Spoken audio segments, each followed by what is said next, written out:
Bonsoir les amis, j'espère que vous allez bien, des très bonnes choses de partout où vous me suivez. C'est la chaîne WinDev pour tous. Nous allons continuer avec notre application. Nous étions dans un projet, malgré que ça fait longtemps, mais nous étions dans un projet où nous étions en train de travailler l'application des gestions d'une église. L'application s'appelait Church, qui veut dire église. Et j'ai pris un peu de temps pour continuer cette série parce que j'avais beaucoup de choses euh, sur le suspense et ça m'a demandé beaucoup de temps.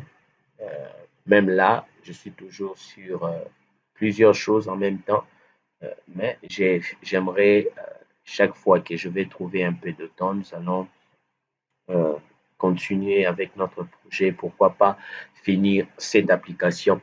Mais je vais un peu la modifier avec le temps. Je, je vais, on va ajouter certaines choses, hormis notre plan, euh, selon, selon le projet et selon notre menu principal. On avait plusieurs éléments à faire, une gestion partie superviseur, gestion de la trésorerie, gestion des formateurs et puis gestion des serviteurs. Donc, la première chose, je vais travailler en client-serveur. Je vais changer de base de données. Je vais transformer la base de données en client-serveur et je vais plus travailler sur la version 20. Je vais travailler sur la version 25 de WinDev. Pour les amis qui n'ont pas la version 25, je ne sais pas comment vous allez faire. Parce que certainement, on va prendre deux ou trois éléments de l'application, on va transférer ça en version mobile. Ça sera aussi une manière d'aider les amis à voir comment est-ce que on peut travailler sur plusieurs plateformes avec un seul projet. Donc, dans cette vidéo, ce que nous allons faire ici, on va faire une mutation. Si vous avez peut-être non, pourquoi je vais utiliser la version 25? Parce que WinDev, la version mobile, avec WinDev mobile, j'ai le WinDev mobile de la version 25. Voilà pourquoi je vais travailler en version 25. Si vous avez une autre version et vous avez euh, installer WinDev mobile. Si vous avez par exemple la version 23, ce que je vais faire ici, vous allez faire ça avec la version 23. Vous allez travailler avec WinDev 23 et lorsque ça sera le moment de travailler ou d'utiliser la base de données dans WinDev mobile pour essayer de faire certaines fenêtres, on va euh, vous allez faire ça avec la version que vous avez. Moi ici, j'ai la version 25. Donc, j'ai toute la gamme de WinDev, de PCSoft en version 25. Pour la version 20, je n'ai que WinDev. Je n'ai pas WebDev 20 ni WinDev mobile 20. Et voilà pourquoi je vais utiliser la version 25. Donc, je ne sais pas si on s'est fait comprendre, mais le principe va rester à peu près le même. Donc, ça va vraiment pas changer. Donc, ce que je vais faire ici, la première chose, je vais enregistrer mon projet. Donc, vous voyez, c'est un projet qu'on a déjà créé, qu'on avait déjà commencé. Pour vous qui nous rejoignez, ce que vous allez faire, c'est de commencer à partir de la première vidéo où on présentait la base de données, création du projet, la base de données, et puis pour avoir à peu près tout ce qu'on a jusque-là, parce que ici j'ai déjà trois fenêtres on a eu à travailler, pas ensemble, mais on a expliqué dans certaines vidéos comment on est arrivé à cela. On a vu ensemble la fenêtre des utilisateurs, l'identification, c'est-à-dire la connexion à l'application, et on a fait notre fenêtre pour pouvoir récupérer les informations de l'utilisateur et aussi de pouvoir avoir une fenêtre qui présente à peu près l'application, c'est-à-dire notre menu principal.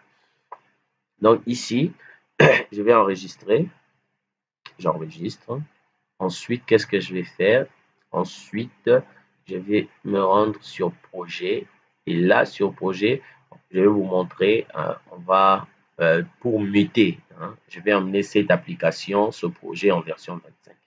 Donc, la première chose, j'ai enregistré et ensuite, je viens compiler. C'est peut-être pour régler certains désaccords entre les fenêtres et tout ça. S'il y a peut-être des erreurs, hein, on recompile tout le projet pour être sûr que on n'aura pas de problème quand on va amener ça à la version 25. Une fois recompilé, je peux fermer. J'ouvre Windows 25. J'ouvre la version 25. Si vous avez une autre version, vous allez ouvrir votre version. J'ouvre ma version et ce que je vais faire ici, je vais me rendre sur l'application, sur mon projet, le projet que j'ai recompilé tout à l'heure. Je vais me rendre et je vais copier ce projet-là. Je vais la copier.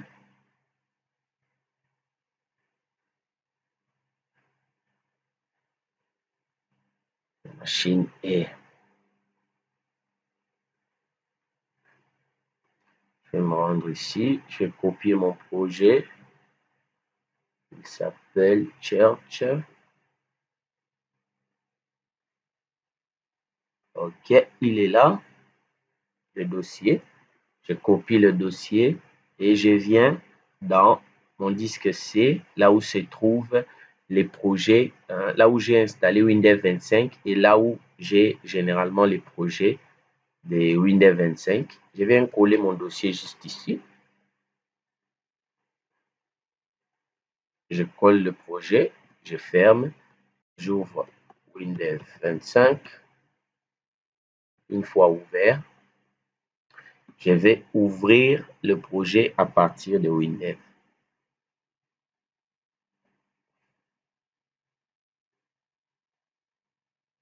Je vais ouvrir.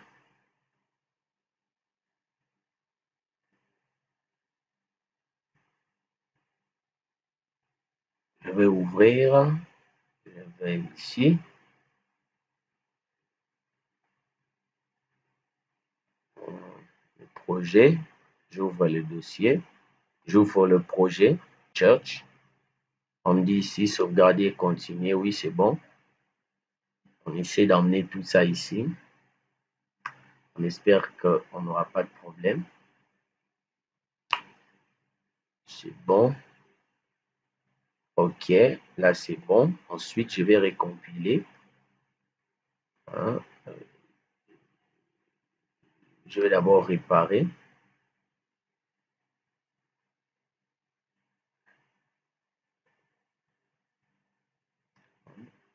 On va réparer. Windows va faire une réparation de tout ce qui ne va pas. Ensuite, après avoir réparé le projet, je vais recompiler maintenant. On recompile en version 25. Comme ça, il va adapter tous les éléments qu'il va trouver. Une fois c'est bon, chez moi, ça ne prend pas de temps parce que, vous voyez, on a encore pas beaucoup d'éléments dans notre projet. Voilà pourquoi c'est très rapide. Donc, une fois recompilé, je vais lancer l'exécutable, le test, le Go de l'application. Donc, vous voyez, il ne va pas vraiment modifier votre application. Il va juste adapter ça dans la version que vous êtes en train d'utiliser. Donc, il ne va vraiment pas toucher à, il ne va pas adapter, changer des polices, tout ça. Parce que c'est à partir de Windows 20 jusqu'aux versions montantes, on est toujours dans le même graphique et puis ce sont pratiquement les mêmes codes. Donc, il n'y a pas vraiment beaucoup de modifications ou beaucoup de travail que Windows va faire pour adapter le projet. Mais si vous avez programmé, vous avez fait ça avec la version 17 et vous essayez de muter, là, il y aura beaucoup de de transformation parce que il y a vraiment un très grand décalage, par exemple, avec la version 17 de Windows et les versions 23, 24, tout ça. Donc là, il y aura beaucoup de modifications. Donc, c'est bon. Je vais ouvrir cette fenêtre, voir s'il y a, il va me demander de pouvoir mettre certains éléments à jour encore. Là, c'est bon. Là aussi, c'est bon. C'est bon. J'ai mon projet. Désormais, le projet est dans la version 25. Mais pour vous qui n'avez pas les autres versions, qui vous limitez avec la version 20, ne vous inquiétez pas. Nous allons essayer de ne pas utiliser, euh, de ne pas beaucoup compliquer les codes pour permettre à tout le monde vraiment de pouvoir faire quelque chose, hein, même si vous n'allez pas faire à 100% ce que nous allons faire, mais du moins, vous allez pouvoir faire quelque chose avec la version que vous avez. Mais si vous avez la possibilité, faites un effort de pouvoir changer de version, quitter la version 20. Généralement, j'utilise la version 20 pour nos tutoriels, pour être au niveau de tout le monde. Mais normalement, je dois déjà faire un effort de ne plus faire des vidéos avec cette version parce que c'est vous maintenir dans un système vraiment archaïque. Je sais qu'en Afrique, c'est compliqué et même dans d'autres pays hein, d'Afrique, c'est compliqué d'avoir des versions montantes, mais il faut faire un effort, les amis. OK. Donc là, c'est bon, j'ai mon projet en version 25. Et ce que nous allons faire avec la base de données, nous allons changer notre base de données. Nous allons quitter la version classique et avec la base de données. Hein. Nous allons quitter cette version classique. Vous voyez, la base de données est là. On l'a déjà créée à partir de la première vidéo. Donc, on ne va pas ici insister là-dessus. Hein. Donc, ce que je vais faire ici, je vais créer une connexion. On va créer une connexion. Comme on a déjà la base de données, une fois qu'on va créer la connexion, ça va nous permettre de muter de basculer dans la version client-serveur de notre application.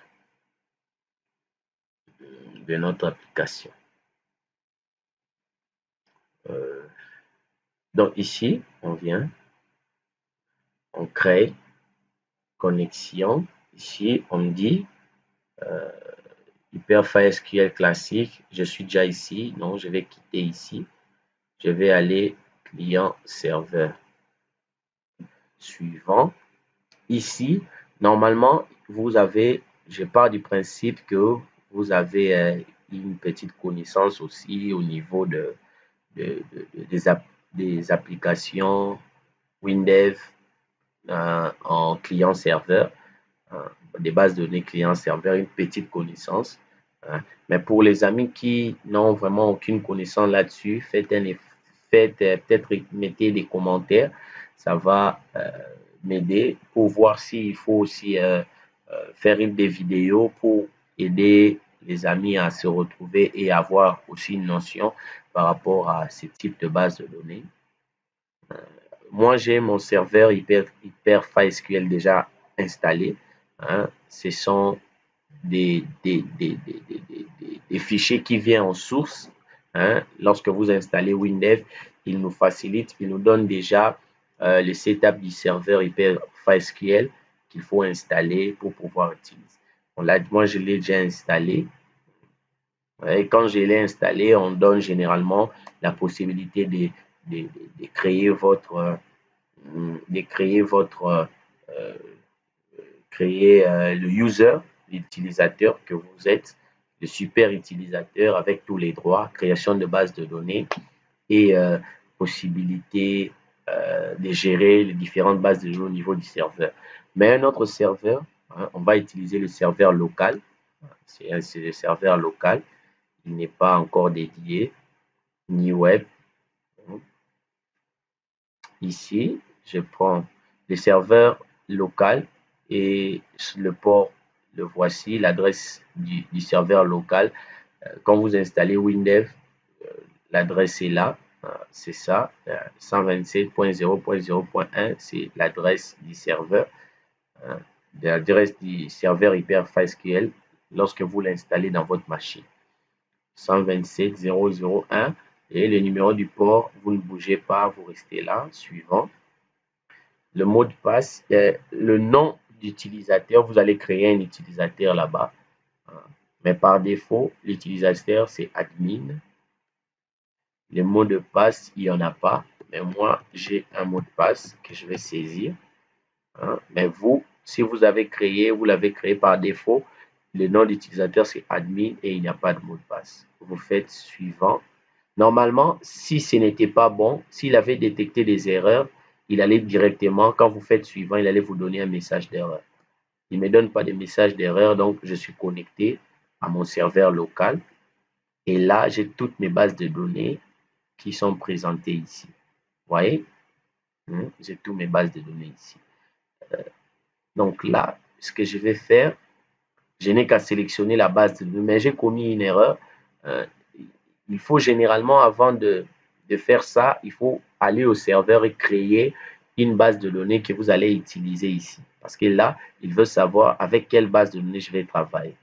Comme je n'ai pas cette base de données ici, ce que je vais faire rapidement, je me rends au niveau de HyperFileSQL. Je dois fermer ici. Je viens ici pour l'ouvrir. HyperFileSQL, ça c'est le client serveur. Ici, je me rends ici, j'ai dit c'est connecté à un serveur. Standard, oui. Ici, je vais prendre, je vais ici saisir admin, mot de passe. OK. Et là, je pense que c'est bon. Le serveur ici. Attendez, je crois qu'il faut mettre. Je pense que là. Bon, j'essaie d'abord comme ça. Suivant. Est-ce que c'est bon ou bien il y a des erreurs? C'est bon. Je me suis connecté. Donc là, je suis dans mon serveur, dans le centre d'HyperFileSQL serveur, client-serveur. Donc là, j'ai ici le serveur avec toutes les bases de données que je suis en train de créer en local, je précise. Je vais créer ici une base, ici, nouvelle base de données. On me dit ici, le nom de la base de données, ça sera Church BDD. Mettons BDD. Church. Voilà. On la crée. C'est bon. Notre base de données est ici. Elle est créée. Ici, on a des informations sur la base. Des informations ici directement pour le serveur. Les procédures, il n'y en a pas. Les requêtes stockées, il n'y en a pas encore. Mais vous allez aussi constater, si je déplie ici, on n'a pas encore des tables. On ne va pas créer des tables ici parce que on va récupérer directement les tables qu'on avait créées dans notre analyse. Donc là, j'ai mon serveur, je ferme ici. On ferme et on ferme là.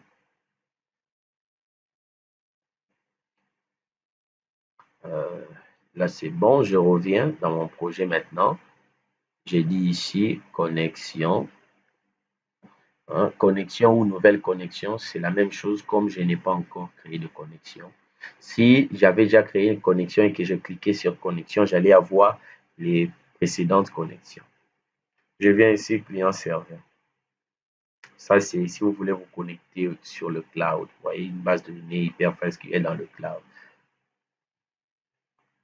OK, on recommence. 127.0.0.0.1, l'adresse du serveur. Je mets le compte admin 127.0.0.1 et ça, je suis en train de dire le mot de passe. De toute façon, c'est en local.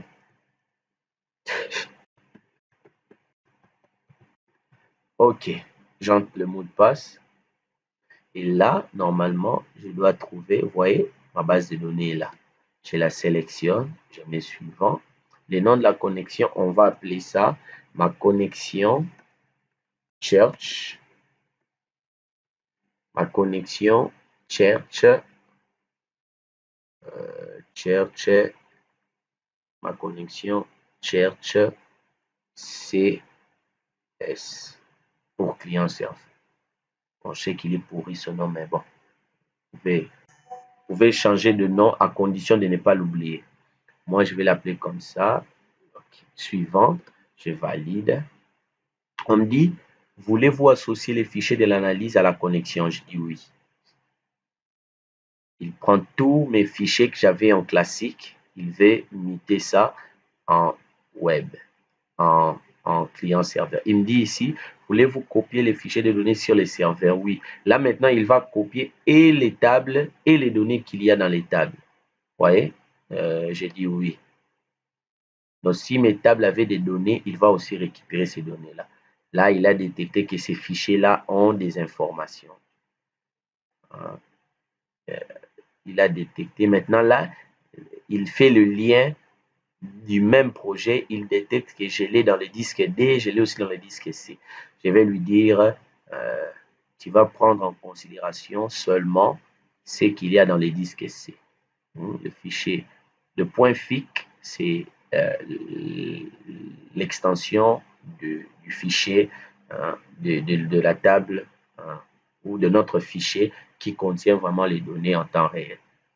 Je lui dis disque C, puis user aussi, tu prends le point FIC du disque C. Les autres là, vous pouvez prendre, mais ce n'est pas nécessaire. Ce qui est important vraiment, ce sont les dans le dossier où vous avez copié, dans les répertoires, vous avez copié votre dossier du projet. Tout à l'heure avec vous, j'ai copié ça dans les projets, dans les disques C. C'est là que j'ai copié mon projet. Donc, je récupère les fichiers à partir de là. Je ne sais pas si vous avez compris, mais si c'est encore flou, vous pouvez indiquer dans les commentaires. Vous voyez, on a changé directement de couleur. On a changé de couleur. Et ici, on indique que nous sommes en HyperSQL client-serveur. C'est bon. Et si je clique à nouveau sur ma connexion, si je clique sur ma connexion, vous voyez ici, il détecte, il me donne les informations sur la connexion. Le nom de la connexion, c'est ma connexion Church CS. Les libellés, donc là, les libellés de la connexion de notre serveur. La connexion est du type client-serveur. Le serveur, l'adresse du serveur, la base de données, le nom de la base de données, le nom de l'utilisateur et puis le mot de passe. On peut tester ici, je dis la connexion. Donc, notre base de données communique très bien avec notre serveur. Ou, je pourrais dire, le client communique très bien avec le serveur, c'est-à-dire là où se trouve la base de données. Il me dit, voulez-vous enregistrer les modifications? Bon, je n'ai pas fait vraiment de modifications, mais bon. OK. Une fois effectué, je change de fenêtre. Je change de fenêtre. Le problème avec ça, c'est que chaque fois que vous allez vous rendre au niveau de l'analyse, il va se rendre compte, c'est comme si il y a une modification qui a été effectuée au niveau du serveur et il va commencer tout le temps à vous demander de générer chaque fois que vous allez là-bas. Donc là, il fait toujours le lien que le même projet se trouve dans les disques C et le disque B. Ici, on décoche. Chaque fois qu'on va opérer des modifications, il va modifier seulement les dossiers qu'il y a dans le disque C, donc là où je travaille. Et ici, nous avons la connexion à notre base de données. Suivant, sélection, ce n'est pas important. J'ai dit annuler. C'est bon, j'enregistre. Maintenant, ce que nous allons faire, je vais exécuter. Lorsque vous exécutez ici, il récupère ton foyer. Ce sont les mêmes données que j'avais qu'il a envoyées au serveur. Et je suis en train d'utiliser maintenant les mêmes données. Je mets 4.0. Ok, l'application s'ouvre. Et si je viens dans le serveur, je réactualise, ou j'ouvre, je double-clique sur la base de données. Ici, j'ai besoin d'actualiser. Est-ce qu'il me donne la possibilité d'actualiser la base? Je dois arrêter le serveur et redémarrer pour avoir les modifications. J'arrête et je redémarre. Mon serveur, impossible de démarrer. Pourquoi? Ok, j'entre mon mot de passe. Vous, si vous n'avez pas de mot de passe, vous allez directement valider. Mais par sécurité, il faut mettre un mot de passe.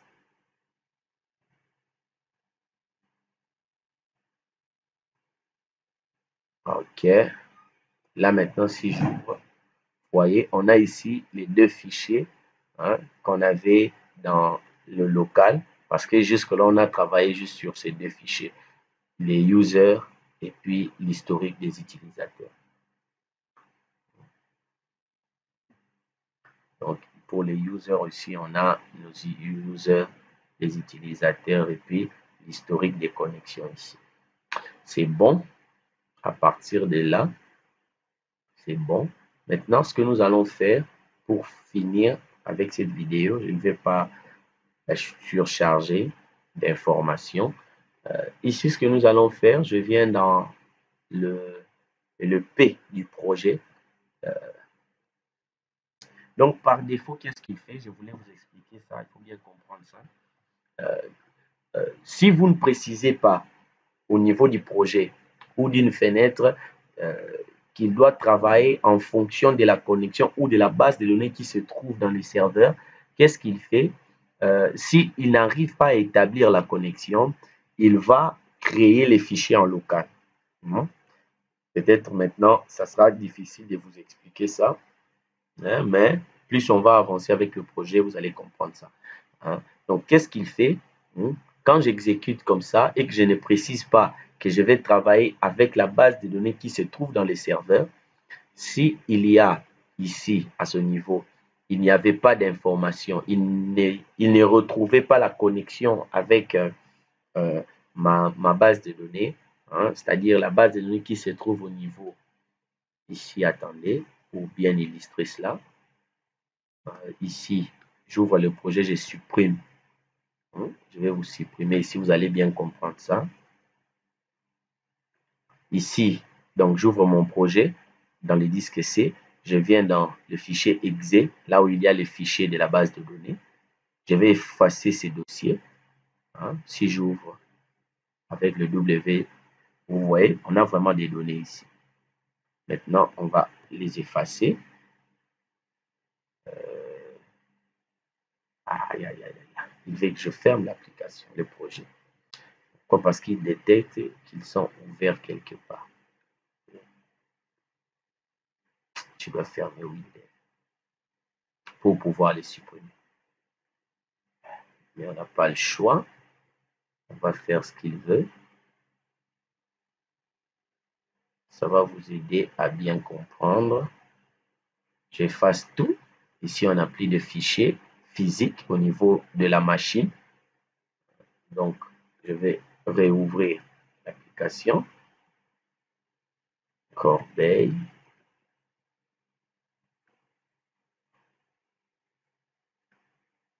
Quatre-vingt-deux. On ouvre.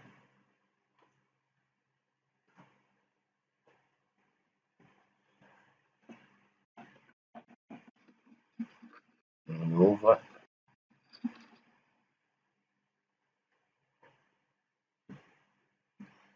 OK. On ouvre. J'ouvre mon projet.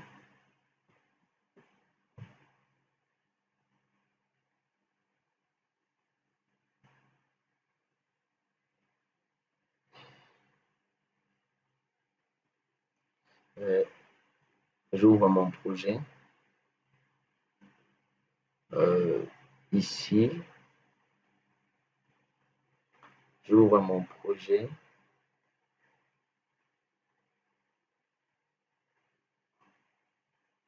Au niveau de l'analyse, je viens ici.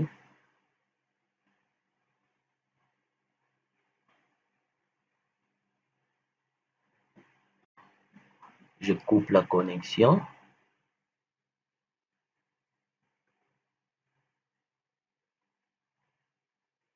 OK.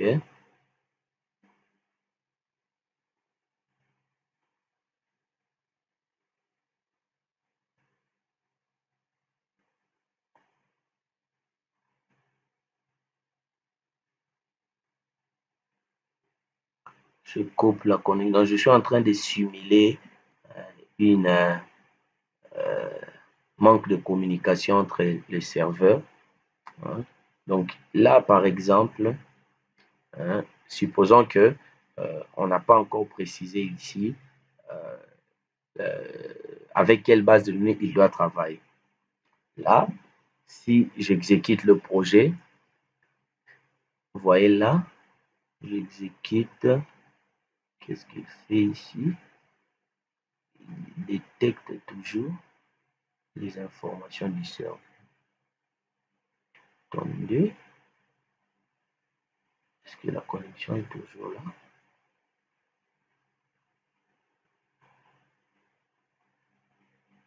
Je viens ici.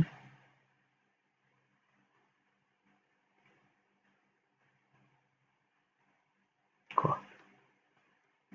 Il me donne toujours ça. OK. Coupe tout ça comme ça. On valide.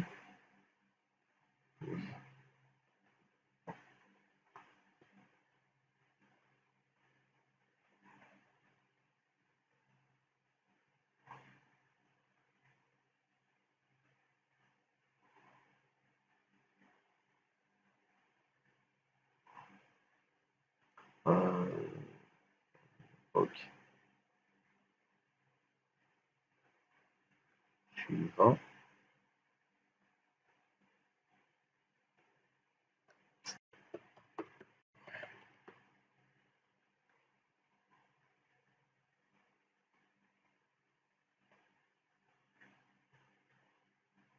Non.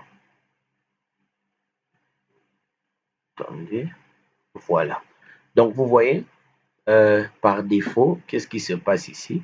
Quand vous ne précisez pas la connexion avec le serveur, donc la connexion, on va faire ça tout à l'heure, juste ici, je précise ici,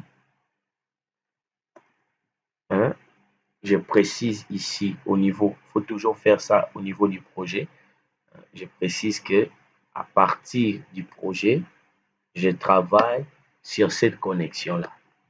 Donc là, s'il n'y a pas de communication avec le serveur, il va, euh, il ne va pas, il ne va pas ici, hein, il ne va pas ici vous donner des informations qu'il y a dans les serveurs. Et là, directement, vous pouvez savoir que nous ne sommes pas connectés parce que si on était connecté au serveur, normalement, on doit avoir des informations ici du serveur. Vous voyez? Mais si on est connecté au serveur, donc quand j'ouvre la liste des utilisateurs, j'ai au moins 4 utilisateurs dans mon serveur. Vous voyez, dans le fichier user. C'est ça l'avantage de travailler avec une base en client-serveur.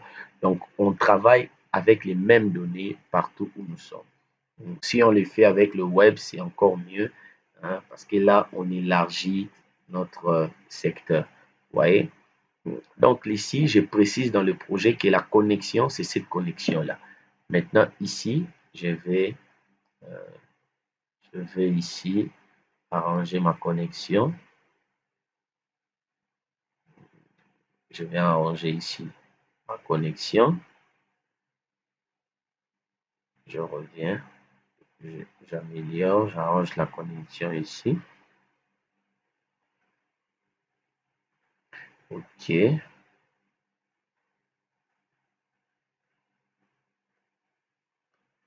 127.0.0.1. OK. Le nom admin. Ici, on entre ici le mot de passe. Test. C'est bon. On valide. Enregistrer.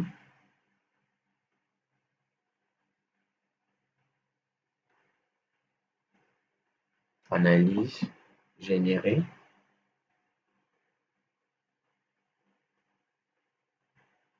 Suivant. Suivant. Annuler. Je ne fais pas sélectionner parce que si je fais sélectionner, il risque de prendre les tables en local qui sont vides et amener ça dans les serveurs. Non, c'est pas ce que je veux. OK, là c'est bon. La connexion est rétablie.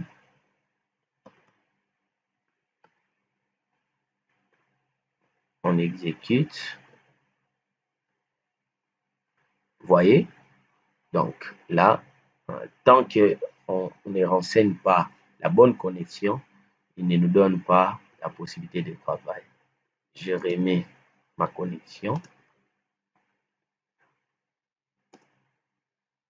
C'est bon, on enregistre. J'exécute le projet. Donc, quand j'exécute le projet, directement, il fait la connexion.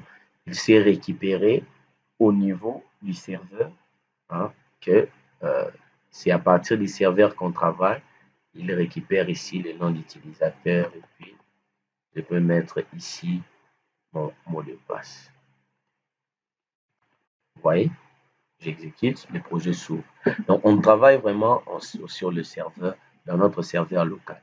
Si je me rends dans mon dossier, hein, dans le dossier de mon projet, pour voir les fichiers physiques de notre base, analyse, dossier, répertoire du projet, exe, hein, si j'entre dans les dossiers exe, donc vous voyez dans les dossiers exe, on n'a plus ici de fichiers, on n'a plus de fichiers ici au niveau, hein, les fichiers physiques de la base de données, des différentes tags, on n'a plus rien ici, mais on se pose la question, comment est-ce que quand on exécute, nous avons des données ici, au niveau des utilisateurs, on a des données qu'on exécute parce que on ne travaille plus en local, mais on est en train, hein, de travailler en réseau. Nous récupérons des informations à partir de notre serveur. Imaginez maintenant que vous avez plusieurs postes, hein, et on a précisé un poste comme étant le serveur. Donc, tous les utilisateurs vont se connecter au serveur pour récupérer ces informations. Très pratique et c'est quand même beaucoup plus facile pour les différents utilisateurs. Et si je crée un utilisateur ici, ça va aller directement dans le serveur. Ici, je dis, je vais créer un utilisateur Oulu. Je lui donne un mot de passe.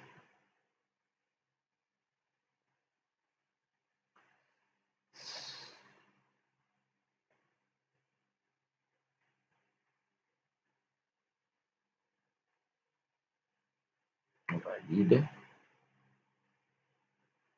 On va fermer le projet et l'ouvrir.